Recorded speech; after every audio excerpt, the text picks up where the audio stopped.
And what is the inside the process of it, how you really work? Because I know we all kind of love the word collaboration, but actually it's tough to work with some other people who has own visions, ideas or wishes, aims. So it's very interesting to see how like you two, or three with the daughter as well, including, and for you also, Jill, like a three of you come together, maybe specifically for this paper, but maybe it's something also more what you have been doing before the submitting it. Thank you. Thank you for that question. Thank you for that question. Yeah, collaboration is really central to my practice, and I do think that collaboration is inherently feminist and really important work. I think about collaborating with these women that I research. You know, when I'm in the studio, I take artistic permission to imagine collaborating with them. And with them, when I met Erica, Hazel's daughter, she kind of gave me permission. She was like, "Oh yeah, she's there. She's collaborating with us as well."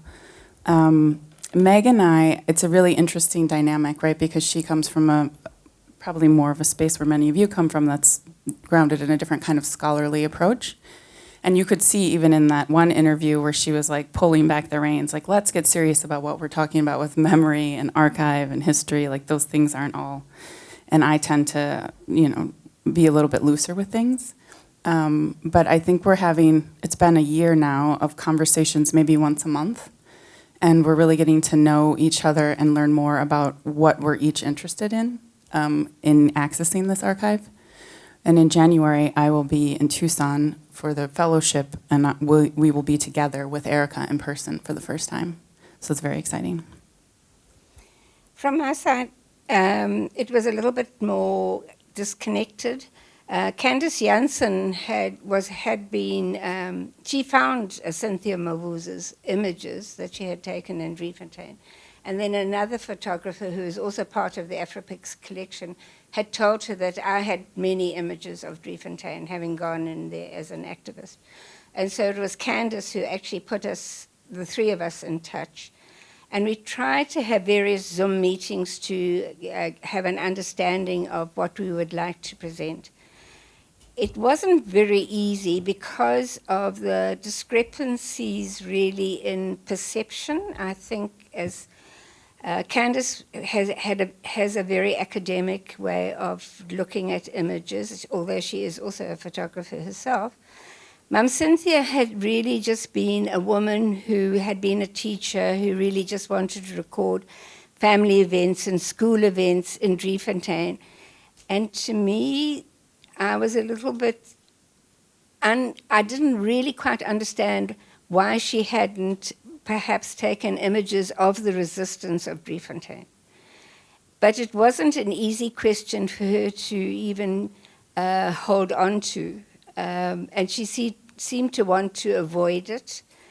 For instance, she didn't remember the doors being numbered. And yet every door in Driefontein had been numbered. So even their own doors might have been numbered. And I didn't want to probe because I felt it was very delicate and she had the right to understand her Driefontein in the way that she wanted to understand her Driefontein. And so even trying to get her to talk about her own images was quite difficult. She just basically said, I wanted to take images, I wanted to encourage other people to take images, but I don't want to talk about it. Thank you. Is there any questions already in the audience? Somebody? Yeah, it's there. Thank you.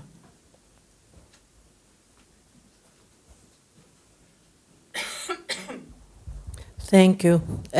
Sonia, you said, Sonia, is it? Yeah. You talked about embodiment. I really love that aspect of what you did, and I think you mentioned it also in a different way. The other lady, I don't remember your name. Jill. Yes, yes. So, if I asked you to describe to me the taste of watermelon, if I hadn't ever tasted it, I wouldn't be able to understand the taste of watermelon. So in that sense, you tasting those photographs, it felt as if you were trying to describe the taste of a watermelon from that photographer. And it was really amazing for me because it had a lot of, it was very poetic actually. The way you did it, the way you went to the space and you photographed those photographs. And that goes against photography being like a representational art. And so what is your take on what you were actually doing there? Like, was it poetic for you? Was it, what did you mean to do through that embodiment? Did you mean it to be poetic? Did you mean something else? Thank you for that question. I'm feeling my way through it, right? I guess that's like as an artist in the midst of making. But I will say that as someone who's has a deep love of photography and has taught photography forever, or not forever, I'm not really that old, but I've always been very skeptical and aware of photography's limitations. And I've always wanted more from photography. And I think part of the reason that I'm so fascinated with Hazel's work is how easily it has been for history to dismiss her authorship and her creative output and just categorize her images as documents of Black Mountain. And so we know all those famous people that she photographed, but we don't know her. And so, yeah, I guess when I'm thinking about many women and their collaborations, like, where is that space of co-authorship? Like, how does that sit in body, in weight? So a lot of those things you see are like about balance. And I think it also has something to do with my study of dance, this needing to also kind of process things through the body. And it's definitely through motherhood, right? There's a whole nother, I loved what was said earlier about photography, and there's always more and more to learn. But the body is also just a forever gift of teaching us about new knowledge. I don't know if that answered your question.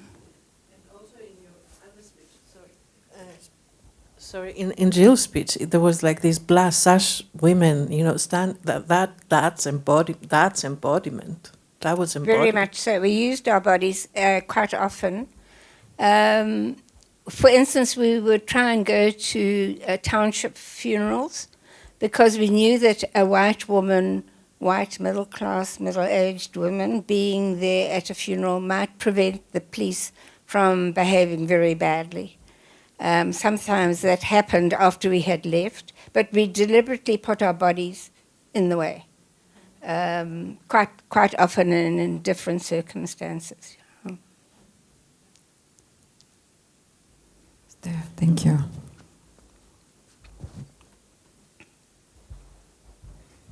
I wanted to ask a question to Jill because it was quite an extraordinary time when Afroepics was active, and I would be curious. So, as far as I understood, going to Drentfontein, you knew. Sorry, of course I can't pronounce without watching. How is pronounced? Nomhlangano? Yeah, so you know her, but you didn't know that she was taking like everyday amateur pictures. No, it wasn't Nomhlangano who was taking the photographs. She was the leader of the resistance. Yes. It was Mam Cynthia Movuza who was taking the photographs. Okay. Yeah. So, but you didn't know by then that she was taking pictures? I never met her. Nobody ever told me about her. Okay. So it was only in 2013 that I took that one photograph, and when I put it onto the collective group that we had to share photographs, then Candace suddenly said to me, but there is Mum Cynthia and her daughter. So, it was a total coincidence. But I wanted to ask you about the Afroepics. You were not many women in it. No. But did you have collaborations that you could bring here as, you know, interesting examples of collaborations within this collective? We did a lot of collective exhibitions together. You know, Afroepics was there as a group of photographers to fight apartheid. we were very clear about that. I mean, you know, the fact that it might be propaganda didn't matter to us. We were going to expose what apartheid was doing to South Africa. And so it became less about the particular photographer, more about what we were taking photographs of. And every month we would send out packages of images to various anti-apartheid organizations throughout the world. And that's how, and then they would be allowed to use those images in their fight against apartheid as well. Did you want to ask more about the female side of it all? No, I was thinking about like longer term. I was just curious if you had some, I don't know, that you were going, couple of you somewhere to, I don't know, kind of not only exhibition as collaboration, but also the realization of the work. Did you make pictures? Did you guys make pictures together or at the same time? In Cape Town, there was a group of people who often went together, particularly when there was violence happening between the police and maybe young people. And they would go out and say, you know, I'll cover this area, you cover that area, and they would try and keep in touch with each other and would protect one another. In Johannesburg, we didn't do that quite as much. We each of us had particular things that we might be interested. So some were particularly interested in what the trade unions were doing. Others were more interested perhaps in what political organizations were doing. I was interested in what the work of the Black Sash and then track as well. So I did an extensive work around what was the old Transvaal, going to all these various communities. But I was also pulled into a township close to the Johannesburg airport by young activists. And that became almost like, they expected me to be there. They would phone me and tell me things are happening, and please would I come in and take photographs. But that was just something that happened, that evolved, yeah. When it came to like big things like Mandela's release or the ANC leader's release, then we also did work collectively and say, okay, we'll cover this, you know, you go to that house, and, you know, so we divided the work amongst ourselves then. Can I ask you a question? Of course. Sure. How are you handling your archive? Oh, well, it is within the South African History Archives. Images of mine have been digitalized, and they are in that archive. I have done my own digitalization, but it takes a long, long time, negative by negative. There's a lot more to be done. And I'm hoping that eventually all my work will end up at the University of the Witwatersrand, because I feel, even though I'm not living in Johannesburg now, that's where I was based when I did most of the work. Yeah, I'm very conscious about archiving. I'm a terrible collector. I collect everything. Yeah. Thank you. Any more comments, questions? Yes, sure. Linda.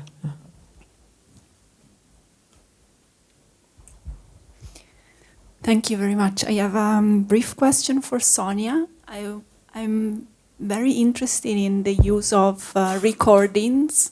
Apart from showing us in this presentation, I'm interested in knowing how to use these recordings of the conversations, if there is a precise use in your work. And I open up a little bit because I'm interested, because in the feminist movement that I study, this use of recordings is extremely important. We know that, for instance, of course, oral recordings, because that the devices back then. We know, for instance, that they recorded, some members of the feminist group recorded, for instance, even phone calls or normal conversation in order to re-listen that many times. So I'm very interested in knowing the use in your work of these recordings. Thank you. Thank you for that question. It was interesting. I didn't actually think about them as parts of a potential archive that we're encouraging Erica to get or to put together. Until I put it in the presentation, I was like, oh, this is an interesting oral history that I should also then include. As an artist, I think I deal a lot with sound. There's a video, I was hoping to have time, but where I actually have some of Hazel's voice that I'm taking from recordings of her and putting them in some new video. So I record things all the time as potential material. Not so much thinking about historical archive, but I guess maybe that's the one and the same. There's many conversations that we unsuccessfully recorded, and we, of course, like those were the magic ones, and we're like, so moving forward, we're much more focused on making sure that we record, so that Erica also and the family has this, because she is really the vessel, right? She worked in the darkroom with her mother. She holds all of that history. So how do we download all of her kind of oral history so that that can be added to the archive? There's also, Hazel was very obsessed with her own archive in terms of, she recorded all of her lectures that she taught, but they're all molding and kind of falling apart. So we're hoping to try to find a way. I'm inspired by all of you talking about locating funding to figure out how to make that archive happen. Let's show us all the money, right? Thank you. Any more? Somebody would like to, yeah. I mean, I have kind of more hypothetical something, a question again about the collaborations in terms of like from your life experience, maybe not necessarily this specific, but maybe about this specific projects. What do you think actually collaboration does, what maybe you as an individual wouldn't be able to handle or do? What's the difference, kind of what brought to you collaboration in the practices, what you both do? I think it's the way, for me, you know, I'm of an age where the Newhall text in the United States was the text, and I was really upset about, you know, maybe there's 3 women listed in that, and the myth of mastery that we've been taught. And no one entity comes from anything, right? We all have community. Collaboration is what living is. We are always in relation. And I think history does a real disservice when we don't actually map that interrelatedness and prioritize that.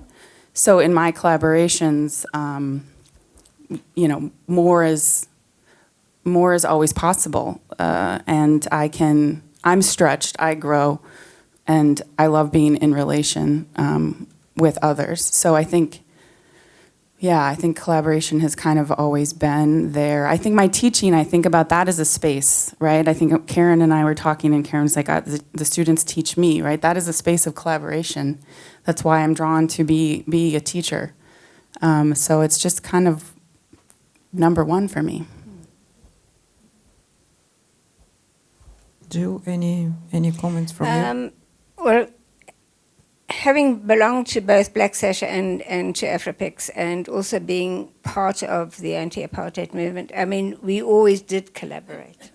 It was part of how we worked.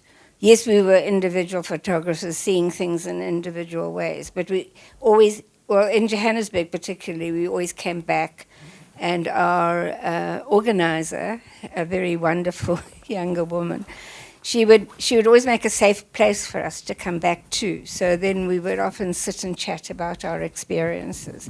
So collaboration became very important, because then one knew that you had the support of the others as well as you went out and did your individual work. But then you would often come home and say, okay, this is what I got, you know, what did you get? And then in books and, as I say, exhibitions, etc., we would then, you know, do it collaboratively, because we realized that in collaboration we were actually stronger than the individual. Yeah. Any comments? So yeah, thank you so much. Thank you for sharing. Thank you. Yeah, thank you. And we all back at